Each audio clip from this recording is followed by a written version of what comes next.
देखिए कल प्राकृतिक विचारधारा आपका बताया जा रहा था और उसमें आपका ये बताया गया कि नेचुरल स्कूल की उत्पत्ति कहाँ होती है, तो आपका यूनान में होती है।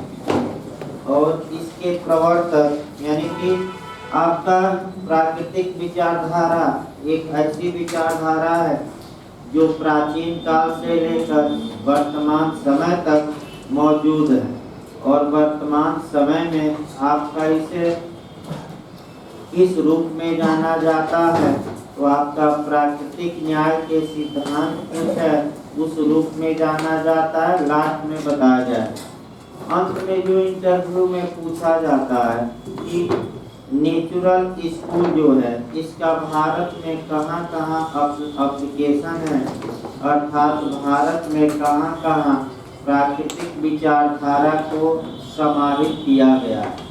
तो एक तो हमें संविधान देखना पड़ेगा, उसमें मुख्य रूप से आपका अनुच्छेद 14 यानी कि 14 और अनुच्छेद आपका 311 यानी कि नेचुरल जस्टिस। दूसरा आपका सीपीसी में कुछ प्रावधान है वो देखना पड़ेगा। फिर सीआरपीसी में भी प्रावधान है कि प्राकृतिक न्याय का सिद्धांत कहाँ समाहित है। तो सबसे पहले प्राकृतिक न्याय का सिद्धांत समझिए, उसके बाद से आपका एप्लीकेशन बताया जाएगा एकदम लास्ट में, यानी कि 1-2 दिन बाद जब हो जाएगा ये चैप्टर पूरा, तब आपका कहाँ बताना पड़ेगा भारत में कि भारत में कहाँ कहाँ इस सिद्धांत को मान्यता दी गई है। थोड़ा एंगल चेंज करना पड़ेगा भाई, पढ़ाने का भी पढ़ने का भी। जो लोग नेट दे रहे हैं उनको भी कुछ लाभ हो, जो इंटरव्यू देंगे। और अगर आप LLM किए हैं तो निश्चित तौर पे जूरिस्प्रूडेंस से क्वेश्चन बनता है, तो वहाँ भी आपको ध्यान देना होगा।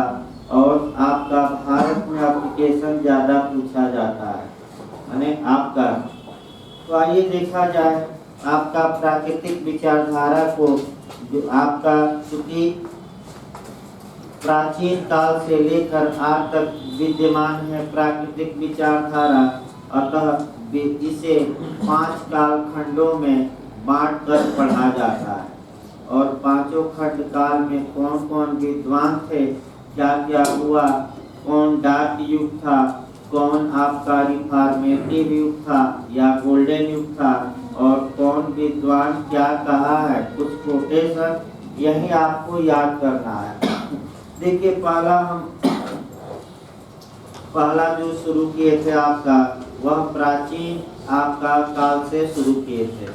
प्राचीन काल में आप मैंने फिर एक बार याद रखिए, नेचुरल स्कूल का विकास होता है यूनान या एथेंस या ग्रीस में। और ऐसी दशा में सबसे पहले यूनान के दार्शनिक या विचारक अपनी बात करते हैं। एक और आपको बताया गया था भाई, प्राकृतिक विचारधारा के अनुसार विधि का स्वरूप बदलता रहता है। शुरुआती दौर में प्राकृतिक विचारधारा ये मानकर चलेगी कि ईश्वर ने जो कानून बना दिया वही मान्य होगा, लेकिन सतर्क ये रहना है कि धीरे धीरे इसका भी विकास हुआ और ये माना जाने लगा कि जो रीजन है यानी कि जस्टिस है यानी कि न्याय है, साम्य है, आपका विवेक है, युक्ति है और प्रकृति के नियम है, यही क्या है ला, यानी कि विधि समय और परिस्थितियों के अनुसार परिवर्तित होती रहती है। और ये भी कोटेशन आपका आ चुका है, लास्ट में इसी विचारधारा में बताया जाएगा।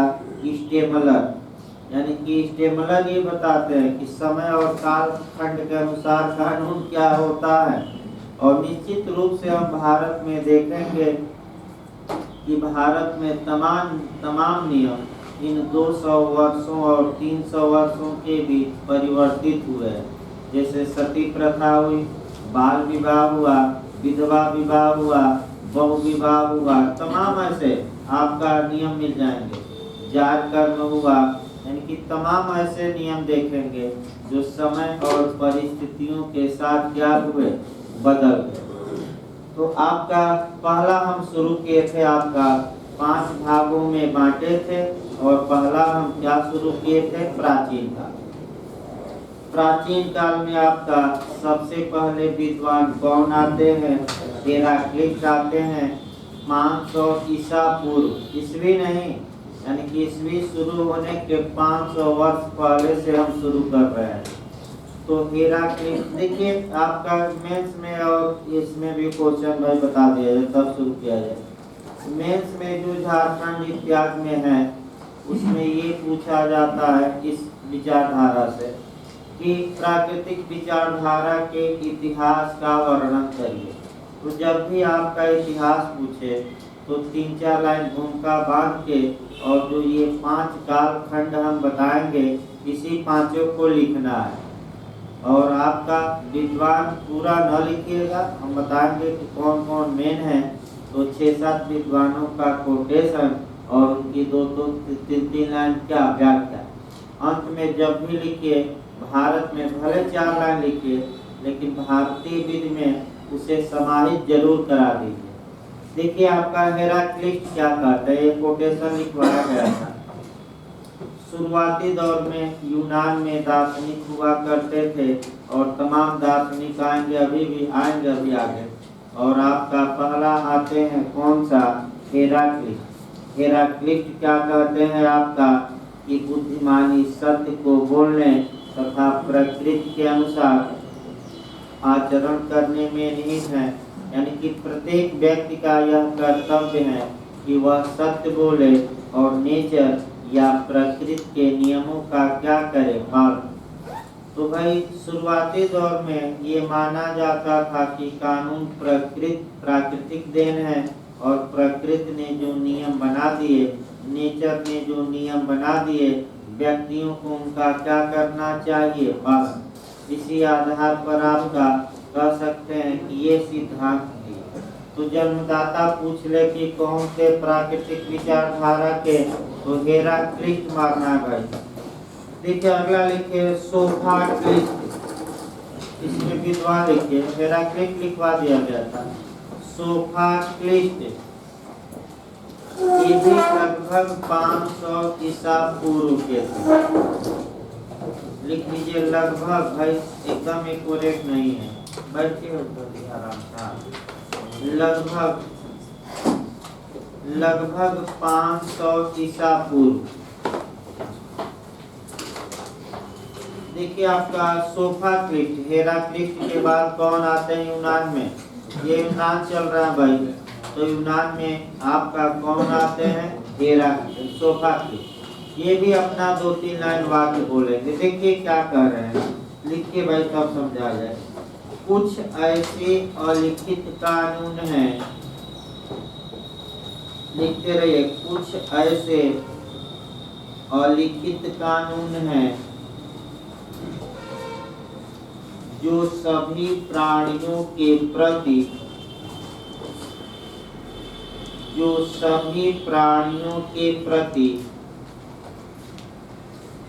समान रूप से लागू होते हैं।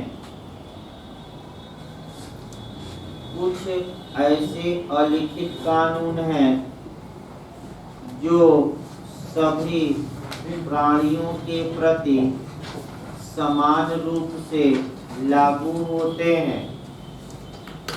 अर्थात इसका मतलब समझिए, अर्थात सोफोक्लिस ये कहते हैं, भाई ये आगे लिख लीजिए, विद्वान कहाँ के हैं? ये यूनान के चल रहे हैं, इसको लिख लीजिए कहीं। ये कहाँ के विद्वान चल रहे हैं? आपका यूनान के।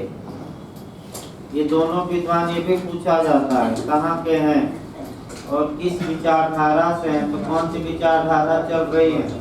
आपका नेचुरल। देखिए क्या कहते हैं कि कुछ ऐसे कानून हैं जो सभी प्राणियों की प्रति समान रूप से लागू होते हैं।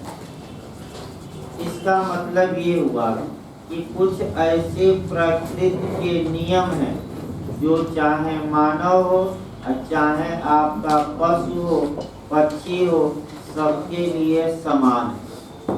जैसे कि सांस लेना हुआ, हवा, ऑक्सीजन, इसके बाद आपका कह सकते हैं सूर्य का प्रकाश हुआ, बहता हुआ जल हुआ। ये किसी एक का कंट्रोल नहीं, ये सबके लिए है और इस पर सबका क्या है, अधिकार इत्यादि। अब उतना समझाना संभव नहीं, बहुत ज्यादा। अगला लिखिए भाई, आपका सोफोक्लिस के बाद जो यूनान में आपका कह सकते हैं आते हैं, वह है सुकरात। सुकरात लिखिए, ये भी यूनान के ही हैं।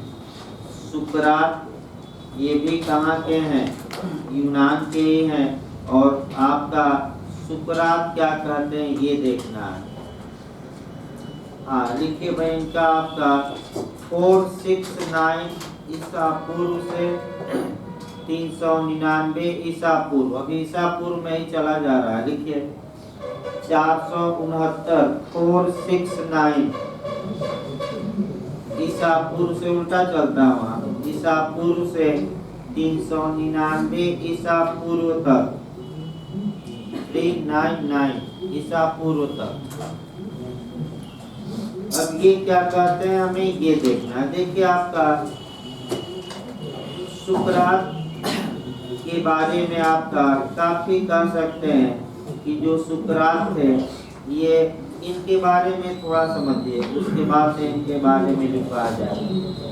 सुकरात आपका माने पहले ऐसे दार्शनिक थे जो प्राकृतिक विचारधारा को मान्यता दिए जाते, ये याद रखिए। सुकरात और एक क्रीटो व्यक्ति था, याद रखिए कौन सा, क्रीटो। इनके बीच वार्तालाप हुआ और जो सुकरात और क्रीटो के बीच वार्तालाप हुआ, उसी वार्तालाप में इन्होंने अपना सिद्धांत दिया। सुकरात बहुत महत्वपूर्ण है आपका। इन्होंने ये कहा कि भाई, इन्होंने ये कहा कि मानव द्वारा बनाया गया कानून नेचर के अनुरूप होना चाहिए। अर्थात जब भी मानव कानून बनाए तो प्रकृति के नियमों का क्या करे, पालन, यानी कि उसमें न्यायपूर्ण व्यवस्था हो, आपका प्राकृतिक न्याय का पालन किया जाए।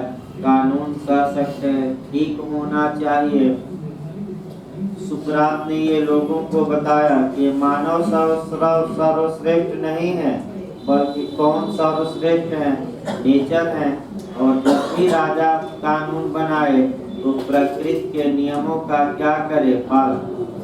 तत्पश्चात आपका सुकरात को लोगों को भड़काने के लिए सेडिशन या देशद्रोह या राजद्रोह के लिए बंदी बना लिया गया। तो सुकरात ने आपका कह सकते हैं कि अपने शिष्यों को संबोधित किया और आपका यही महत्वपूर्ण पॉइंट है। आपका दो बातें उस समय बता दी थी, देखिए आपका आज भी वही बातें लगभग ज्यादातर सुसंगत है।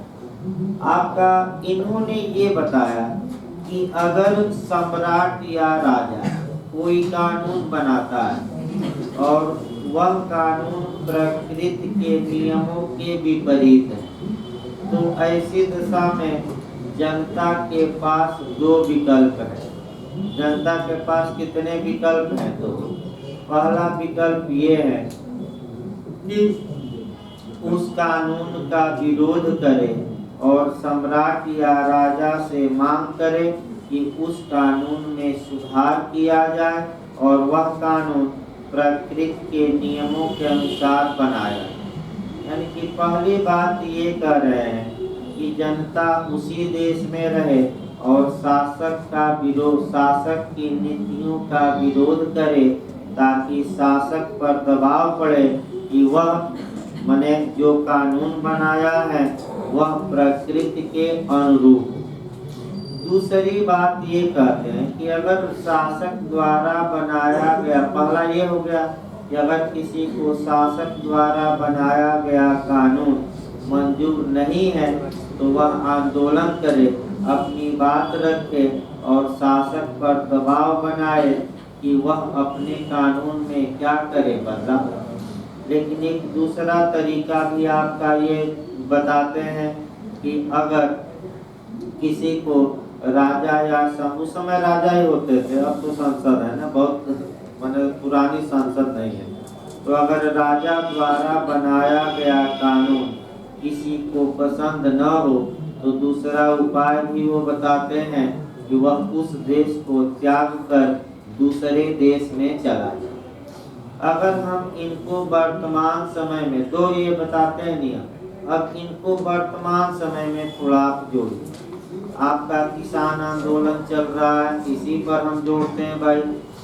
अब किसानों के लिए राज्य ने कानून बनाया, तो सुकरात के अनुसार, अपने अनुसार हम नहीं कर रहे हैं, सुकरात क्या कहते हैं कि किसान सरकार का विरोध करें और सरकार ने जो प्रकृति के नियमों के अनुसार कानून बनाया है उस कानून में सुधार की मांग करें। तो कर ही रहे आंदोलन आपका किसान। सुकरात फिर कहते हैं दूसरी बात कि अगर किसानों को ये कानून पसंद न हो तो वह कहाँ जा सकते हैं, दूसरे देश में जा सकते हैं। और ऐसी दशा में प्राचीन काल में देशांतरण आसान था, लेकिन आज आसान नहीं। जाइए दूसरे देश में तो बॉर्डर पर ही पहले ठोक भी देंगे पहले आसान था। अब ये फिल्म थोड़े बजरंगी भाईजान कि चलो तुरंत से निकल गए, फिल्म नहीं, वास्तविकता में ठोक देंगे बॉर्डर पर ही, आपका निश्चित हो गए, वो फिल्म नहीं, चले जाइए। यानी कि वर्तमान समय में इनका जो दूसरा विचार है वह आपका कह सकते हैं कि लागू कम होता है, क्योंकि भाई देश छोड़कर जाना। तो सुकरात ने क्या अच्छा माना, पहले विकल्प को अच्छा माना कि दूसरे को, यानी कि शासक का विरोध किया जाए देश में रहकर, कि देश से स्कैप या पलायन या भाग या हिजर कर लिया जाए। तो इन्होंने क्या सही माना, पलायन सही नहीं माना। जैसे किसान आंदोलन कर रहे हैं उसी प्रकार इन्होंने जनता को कहा कि आप राजा का क्या करिए, विरोध, और इसी देश में रहकर करिए। तो अगर आप हमारे सरकार के विरुद्ध, उस समय राजा थे, इस समय देख रहे हैं विरोध करने वालों पर लाठियां बम चल रहे हैं, गोली, तो उस समय राजा था, राजा कानून का बहुत बड़ा अधिकारी था, सब कुछ उसी के पास था, लोगों के अधिकार कम थे। तो राजा ने सुकरात पर देशद्रोह या सेडिशन या जनता को राजा के खिलाफ भड़काने का इल्जाम लगाया। और सुकरात अंत तक टिका नहीं, अंत में इसे जहर का प्याला जहर दिया गया और प्रेम से जहर पिया। ये नहीं कि आपका प्रेम से जहर पिया और जहर आपका पीकर मर गया। लेकिन आपका कहावत कही जाती है कि गुरु से चेला एक कदम क्या रहता है आगे, तो क्रम से याद रखिएगा। सुकरात का चेला कौन था, आपका प्लेटो था, और प्लेटो सुकरात से एक कदम क्या है, ये भी लिखवाएंगे। सुकरात से एक कदम आगे कौन है, प्लेटो। प्लेटो किसका शिष्य था, सुकरात का। अब प्लेटो ने सुकरात की कही गई बातों को और व्याख्या की और आपका क्वेश्चन यहाँ से बना है। क्वेश्चन आपका यूपीजे में ये बना है कि किस विद्वान ने ये कहा था कि अगर विधि कहे तो जहर भी पी लेना चाहिए। अर्थात जो प्लेटो था वह, मैं फिर बता दूं, सुकरात के नक्शे कदम पर चला और ये कहा कि अगर राजा की नीतियां अवैध हैं, मनमानी है, तो हम देश छोड़कर नहीं जाएंगे, इसी देश में रहकर नीतियों का क्या करेंगे, विरोध करेंगे। और अगर कानून ये कहे कि जहर भी पी लो, तो हम क्या करेंगे, गुरु जैसे जहर भी पी लेंगे। यानी कि चेला एकदम पक्का था, गुरु ने जहर पिया और इन्होंने कह दिया कि कानून का, देखिए आपका, यानी कि इन्होंने ये भी कहा कि अगर राजा ने कानून बनाया है तो हर हाल में कानून का पालन होना चाहिए। लेकिन अगर राजा ने प्रकृति के नियमों का या वर्तमान में हम कहें अवैध कानून बनाया है, तो जनता को हक है कि उस कानून का क्या करे, विरोध। और भारत में विरोध करना एक मूल अधिकार है। कोई ये नहीं कि हमें संविधान देता अधिकार, अनुच्छेद 19(1)(a) अधिकार देता है कि हम उन नीतियों के खिलाफ क्या करें, अपनी आवाज उठा सकें, और जनता उठा ही रही है, और आपका किसान इस समय उठा ही रहे, इसमें कोई शक नहीं है। इसके बाद जो प्लेटो ने कई किताबें लिखी, वो किताब पूछी जाती है, आपका लिखवा देंगे। प्लेटो का जो शिष्य आया, इसके बाद आपका यानी कि सुकरात, प्लेटो, और प्लेटो का शिष्य आए अरस्तु। तो अरस्तु पढ़ने से पहले इनका लिखवा दिया जाए, ताकि अरस्तु भी यूपीएससी में भी पूछा गया अरस्तु के बारे में।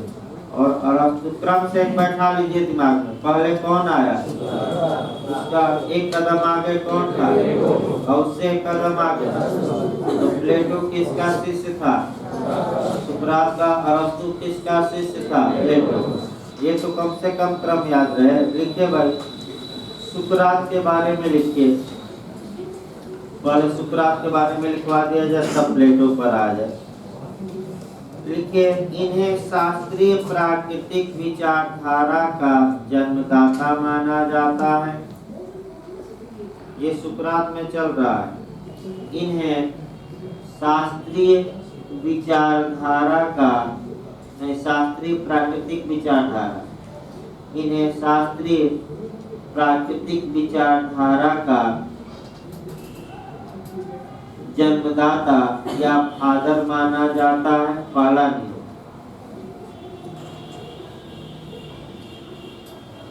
पैराग्राफ चेंज करके लिखिएगा। सुकरात तथा क्रेटो के बीच वार्तालाप हुआ था। क्रेटो एक व्यक्ति था। सुकरात तथा क्रेटो के बीच वार्तालाप हुआ था। क्रेटो, सुकरात तथा क्रेटो के बीच वार्तालाप हुआ था। इसी वार्तालाप में सुकरात के विचार पाए जाते हैं। इसी वार्तालाप में सुकरात के विचार पाए जाते हैं।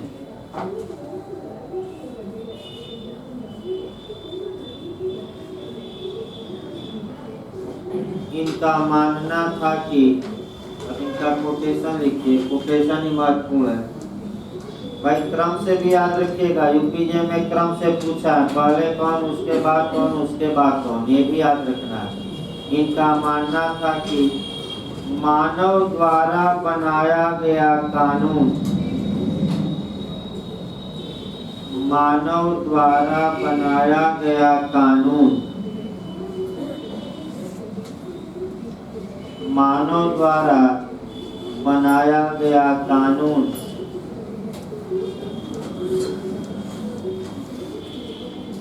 प्रकृति के अनुरूप होना चाहिए, प्रकृति के अनुरूप होना चाहिए।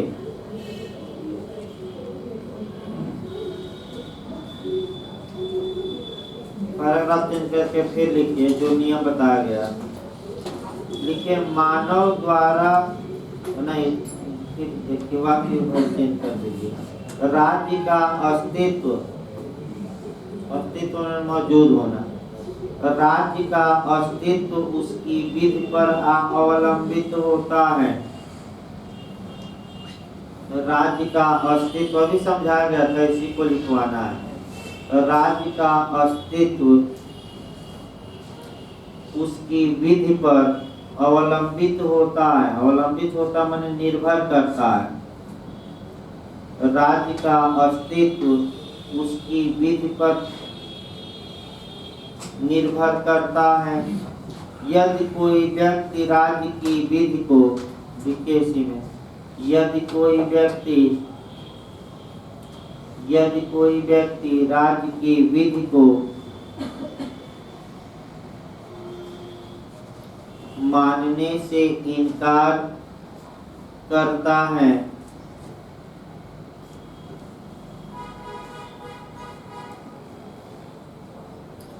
मानने से इनकार करता है, तब वह दूसरे राज्य में पलायन कर सकता है, दूसरे देश में चला जाए, तब वह दूसरे राज्य में पलायन कर सकता है। पलायन मतलब स्कैप करना, स्कैप ना है तो उसको लिखे हिज्र करना, हिज्र, इसको उर्दू में हिज्र कहा जाता है। यानी कि मैं बताया था, कल भी एक नियम बताया था, मुस्लिम लॉ में भी आएंगे। 622 ईस्वी में प्रॉफिट साहब यानी कि मोहम्मद पैगंबर साहब मक्का से मदीना पलायन कर गए थे और वहीं से हिज्र उसको कहा जाता है, हिजरी संवत की शुरुआत होती है। अगला लिखिए भाई आपका, लेकिन इसी में लिखिएगा, लेकिन सुकरात पलायन को अच्छा नहीं मानते थे, लेकिन सुकरात पलायन को अच्छा नहीं मानते थे।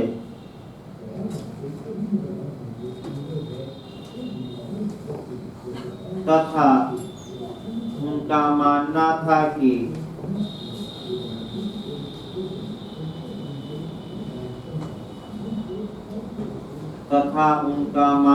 था कि उसी देश में रहकर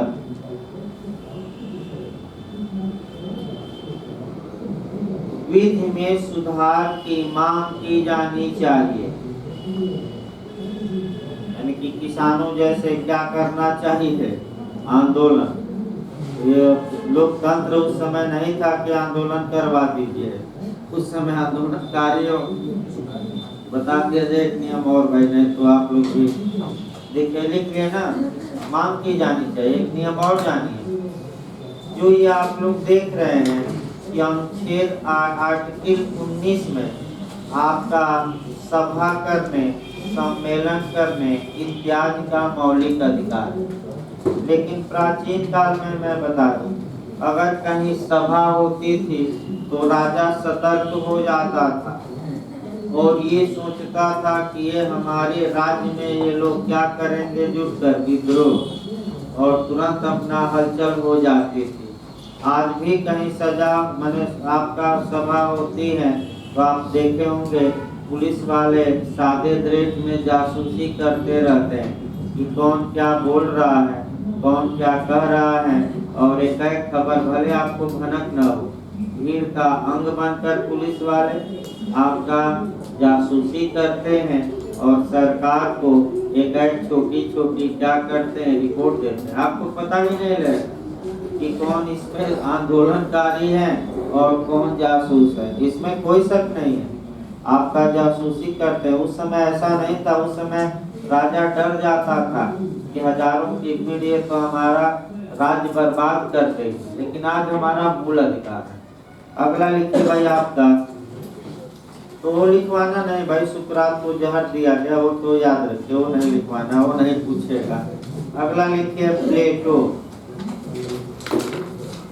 प्लेटो, यहाँ से इनकी किताब पूछी जाती है और आपका कोटेशन दोनों पूछा गया यूपीजे में, और बस एक कोटेशन पूछा गया है कि अगर विधि कहे तो जहर भी पी लेना चाहिए, आज्ञा दे तो किसने कहा, प्लेटो। लिखिए, बहुत अच्छे अच्छे प्रावधान आपको मिलेंगे। यानी कि देखिए जूरिस्प्रूडेंस को आप मैं फिर बता दूं, कठिन जरूर है लेकिन इसे सबसे हमें आसान बनाना है। और आपका न समझ में आए तो एक बार बताइए, दूसरा उदाहरण से समझाया जाए। आपका इलेक्ट्रेशन तमाम आपका है, न समझ में आए तो एक बार इशारा करिए, वैसे आपका आराम से ही चल रहा है। हाँ, यूपीजे की वैकेंसी जनवरी में नहीं आएगी, अभी आपका समय लगेगा, हो सकता है फरवरी या मार्च में आए, तब पता फिर करा गया समय, तो अभी आपके पास समय भी है। और अगर ये दो तीन सब्जेक्ट अच्छे से निकल गए, आपका जूरिस्प्रूडेंस हो गया, फिर आपका अंतर्राष्ट्रीय संगठन और सीपीसी, तो आपका जो वैकेंसी आएगी तो 3 माह का समय मिलेगा, उसमें एक बार आप रिवीजन करेंगे तो इससे अच्छा इससे रहेगा कि आपको एकदम रट्टा तोता जैसे रट लेंगे।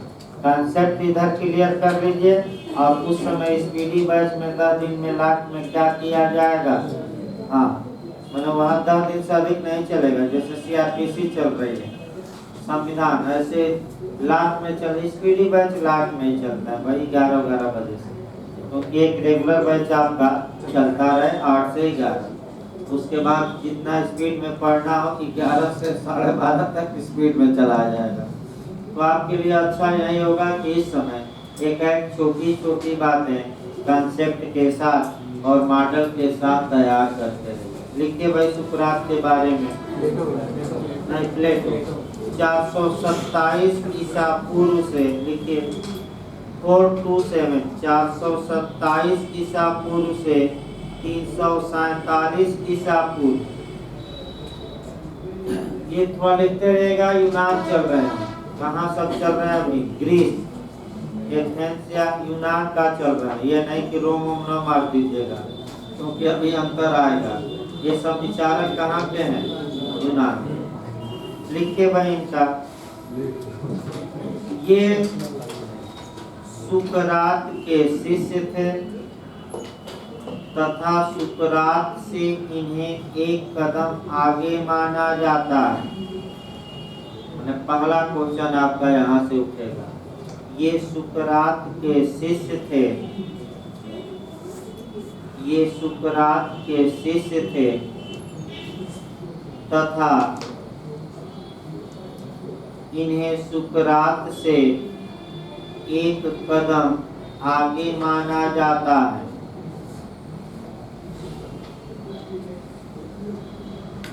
ये पहला क्वेश्चन है।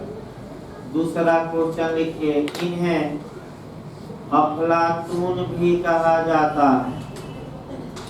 अफलातून,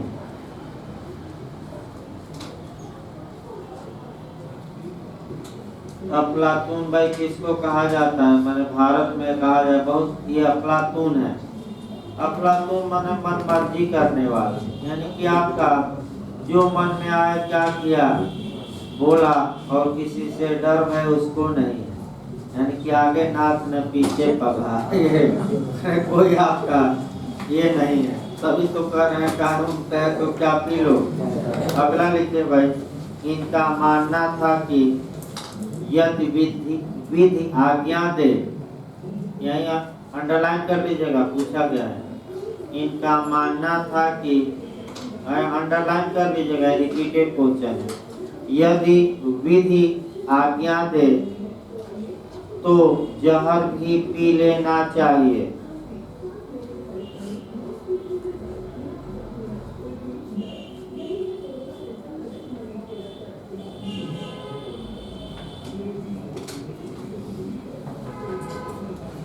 अगला इनका कोटेशन लिखिए, विधि एक सभ्यता है। अंडरलाइन करिए, ये भी आ चुका है। विधि एक सभ्यता है, ये प्लेटो कहते हैं। फिर ये कहते हैं कि विधि, लिखिए, विधि अंतिम रूप से युक्ति का आदेश है। विधि अंतिम रूप से युक्ति, रीजन, युक्ति का आदेश है।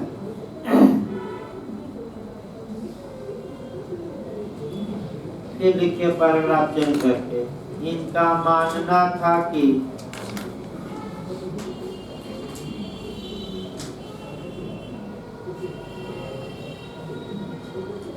इनका मानना था कि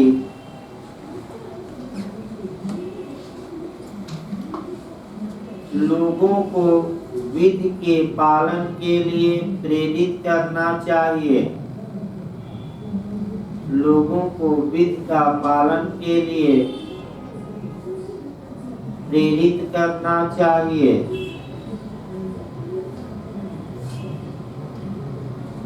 तथा विधि में शास्ति का प्रावधान होना चाहिए। शास्ति माने दंड का, शास्ति न समझ में आए तो इसका मतलब क्या? दंड का, यानी कि जो कानून का पालन न करे उसे क्या मिले? सजा। अगला लिखिए इनका, प्राकृतिक विधि, अभी इनका विचार भी चल रहा है। प्राकृतिक विधि अपरिवर्तनीय विधि की भावना है। प्राकृतिक विधि अपरिवर्तनीय विधि की भावना है, जो सदैव एक समान रहती है। प्राकृतिक विधि अपरिवर्तनीय विधि की भावना है, जो सदैव एक समान रहती है।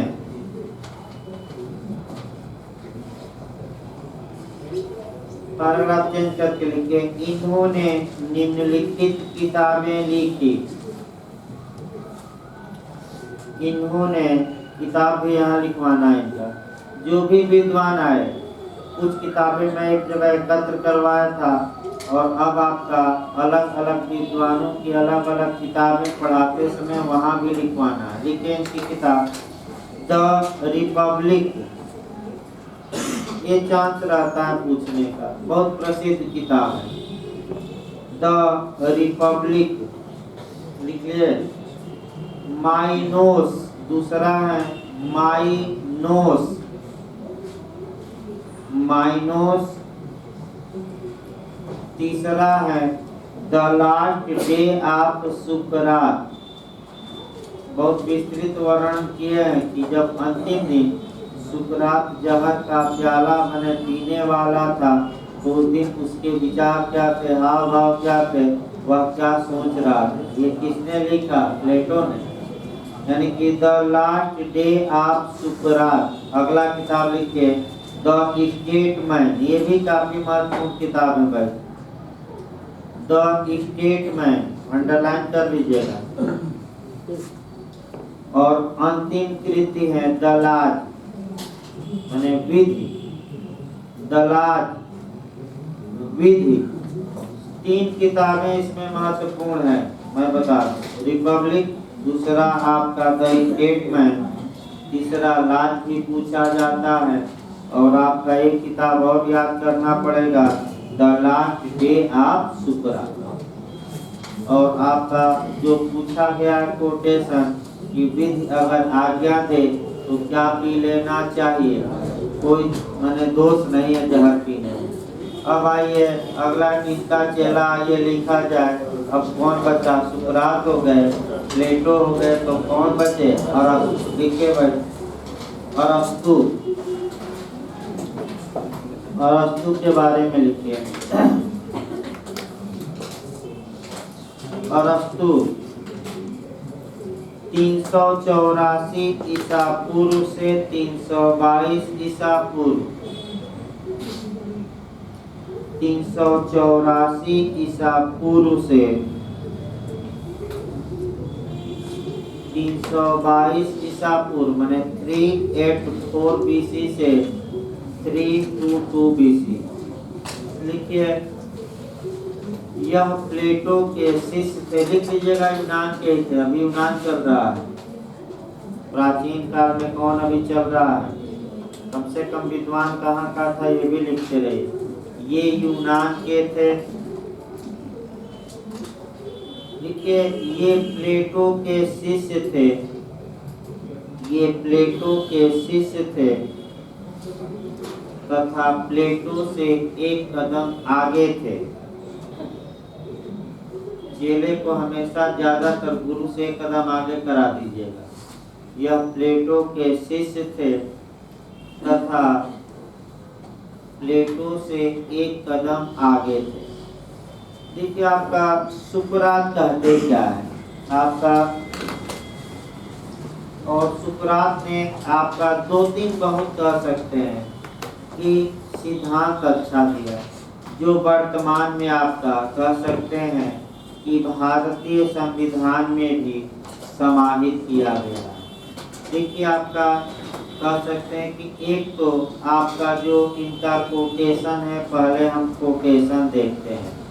ये बताते हैं कि समाज द्वारा सुसंस्कृत व्यक्ति, यानी कि आपका मानव प्राणी, समाज द्वारा सुसंस्कृत व्यक्ति का मतलब क्या? मानव प्राणी। सब प्राणियों में श्रेष्ठतम होता है, किंतु यह अगर बिना न्याय एवं विधि के जीवन व्यतीत करे तो सबसे भयंकर हो जाता है। इसी वाक्य को, यानी कि इसका मतलब ये हुआ कि ये पहला वाक्य हम समझा रहे हैं, ये जो मानव है ये सभी प्राणियों में सर्वश्रेष्ठ हैं और आपका कह सकते हैं कि सर्वश्रेष्ठ होता है। लेकिन अगर यही मानव बिना किसी विधि के अपना जीवन यापन करने लगे तो ये मानव सभी प्राणियों से सबसे ज्यादा भयंकर हो जाता है। अब इसको आपको कवर करना है कि क्या इनका वाक्य सत्य है कि झूठा है। तो बिल्कुल सत्य है। देखिए ध्यान से, जितने माने आपका पृथ्वी पर जितने जीव जंतु और आपका कह सकते हैं कि प्राणी है, इसमें कोई शक नहीं है कि उन जीव जंतुओं और प्राणियों में सबसे बुद्धिमान आपका प्राणी कौन है? मानव। यानी कि हाथी, शेर, मगरमच्छ बलवान होते हुए भी बुद्धिमान नहीं है, लेकिन मानव निर्बल होते हुए भी क्या है? वह बुद्धिमान है। और क्या उचित है क्या अनुचित है ये सभी लोग नहीं जान पाते, तो केवल कौन जान पाता है? मानव। भाई आपका अरस्तु भी कहते हैं कि मानव सबसे क्या है? श्रेष्ठ है। दूसरी बात ये कहते हैं कि अगर ये जो मानव है, अगर ये मानव बिना आपके विधि के अपना जीवन यापन करने लगे तो सभी जानवरों से भयंकर हो जाएगा। तो बिना विधि का एक उदाहरण देखिए और मानव को बिना कानून के संचालित करिए, तब देखिए क्या होगा। एक कल्पना करिए आप भाई, कल्पना वही आपका कल्पना करके देखिए, कोई कानून नहीं है मान लीजिए, और कोई कानून नहीं है तो जनता क्या करे? तो जिसकी लाठी उसकी भैंस, यानी कि जो बलशाली होगा वह निर्बल को दबाएगा और उन पर शासन करेगा। और समाज में रोज गली गुचा, मोहल्ले, सड़कों पर मारपीट होगी, छिनैती होगी, और जो शरीर से बलशाली होगा दुर्बल को कुचल दे। याद रखिए, ये कब होगा? जब विधि न हो।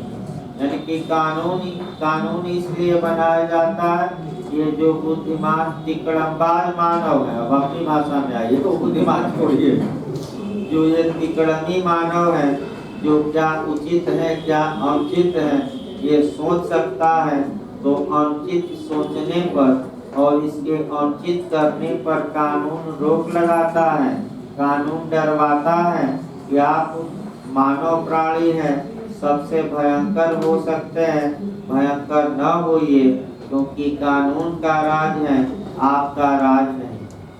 जैसे कि आपका तमाम देशों में उदाहरण देखा जा सकता है, लेकिन आपका सबसे याद रखिए कि बिना विधि के मानव क्या हो सकता है? आपका कह सकते हैं कि ये माने वही है कि जिसकी लाठी उसकी भैंस वाली कहावत हो जाएगी। जो बलशाली रहेगा दुर्बलों को समाज में क्या करेगा? दबा देगा।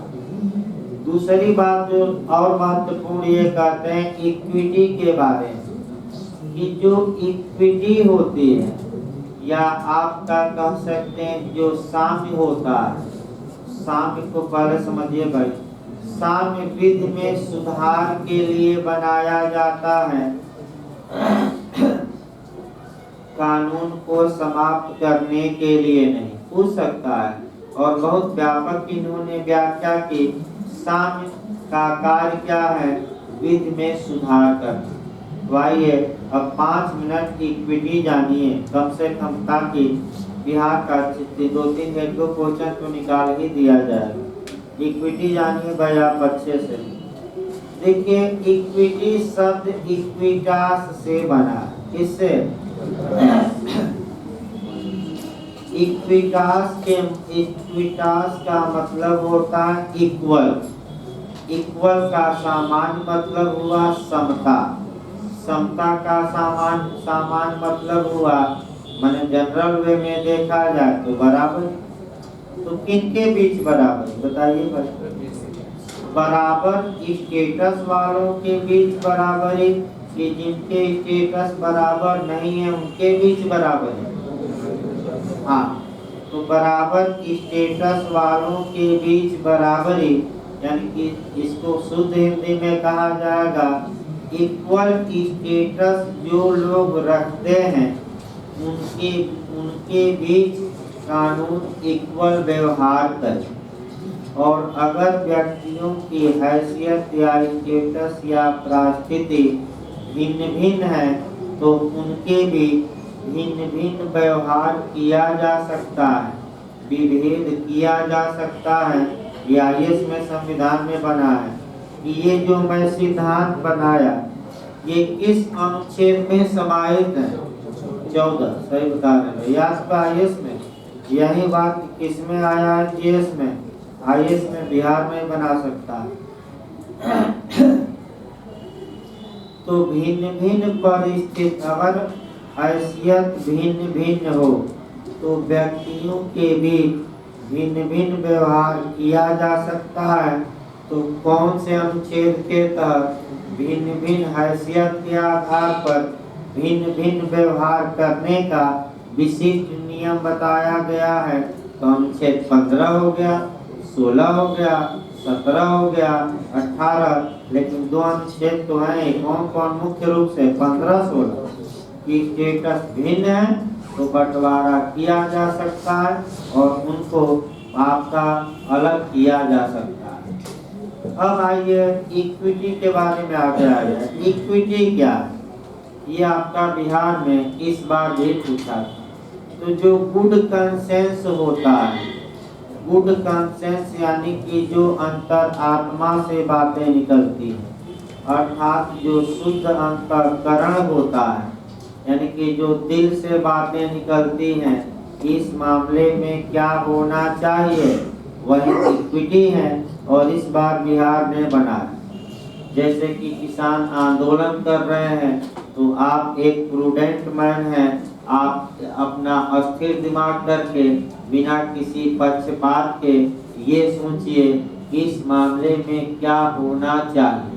तो जो होना चाहिए वही क्या है? साम्य। और क्या? तो साम्य मतलब कि क्या हुआ? Good conscience. देखिए साम्य के